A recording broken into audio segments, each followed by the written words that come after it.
What is hot at MWC this year? I'm hearing 5G. Yeah, Caroline, good morning. 5G is the topic of this fair. 5G is the topic of Deutsche Telekom. It is not just another mobile standard. It's not just a new network which we are building. It's a totally new thing.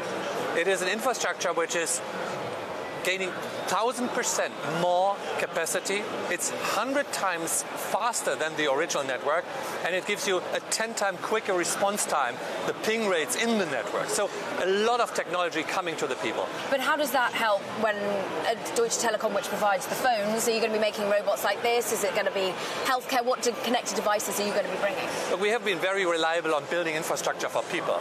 But now we are connecting not only people, we are connecting all devices. 50 billion devices going to be connected in our infrastructure in 2020. And everybody is connected. You know, your breast is connected with your live band. You know, the doctors are connected with sensors and actors. We have technical equipment here, like robots, which are connected. And everything has to come with guaranteed services, which are adapting, which are tailored exactly to the needs of the special process or the function which we are offering. But are the regulators working quickly enough to formalize how 5G will work? It's always, you know, this is a political environment, and normally the industry is much faster. We are in the fastest industry in the world with digitalization, so regulators are trying to hurry up and catching up. The biggest important thing is we need spectrum, because you know all these different functionalities need a lot of spectrum. So make spectrum available. This is what people need. This is what the industry needs first then. You're in so-called quiet period because your numbers come out on Thursday. I want to hear about how you stand in the rest of the industry. How is Deutsche Telekom performing? Is it all about the United States, T-Mobile, US? Look, the first thing is Deutsche Telekom is doing really well. 2016, a great year.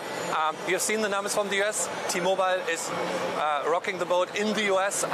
Unbelievable growth rates. More than 1 million customers every quarter since 14 consecutive quarters. And in Germany, we have a very sound and very stable business. So Deutsche Telekom is growing. It's a strong business, and wait for the results on Thursday. I want to dig into the US, though, because there is so much speculation. I'm sat in San Francisco. We are super excited about potentially whether T-Mobile US will team with Sprint. Will you? Look, Caroline, we are in the middle of a very, very important auction for us. And in this auction period, I'm not allowed to talk to anybody in this industry, so I cannot comment on that. What about the regulatory environment in the United States, though? Do you think with the Trump administration, M&A in general will go through more in the United States? Look, for me, it's more important that, you know, across the globe, you know, for this global connected industries, we are connecting the people across the globe. We need the same standards in all our markets where we operate. It cannot be that we have 28 regulations here in Europe, that we have a US. I want to have a harmonized, a standardized one. The US is a very liberal market in its way, so it is much better to operate there. I think it's easier for the networks to get built. Yeah. So I think the US model is a good model for the world. What about M&A in Europe? Because Margaret Vestager has pushed back against some M&A that is happening across continents. How much is that a frustration? Do you feel that consolidation is needed in Europe more? Look, in Europe you will find consumer prices which are significantly lower than in other markets in the world because of this huge competition which we have. In most of the markets we have 4 mobile operators. And if you're trying now to create, let's say, the power for building other networks and to build synergies in the network, we are not allowed to do so. So it's a quite difficult ecosystem, and I think if we would be enabled to consolidate more in the European market, there would be another reignition of investments for our industry. Tim, talk to us about clearly dominance in Germany, but what about Poland? What about Netherlands? Some of the more tough markets to work within. How are they performing at the moment? How do you make yourself grow at a faster rate in those systems? So Deutsche Telekom, we want to become the leading European telco. That's our ambition. They're not leading by size. It's leading by the attitude. It's leading by doing things better than our competition.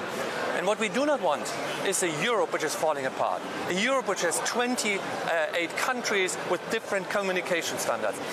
Our industry, digitalization, our industry, telecommunication, is to build bridges, is to come together. We build one network for Europe. We want to be, cross-border. We want to be one unite Europe. So we stand for a company which is building connectivity for all, let's say, the 500 million people here in Europe.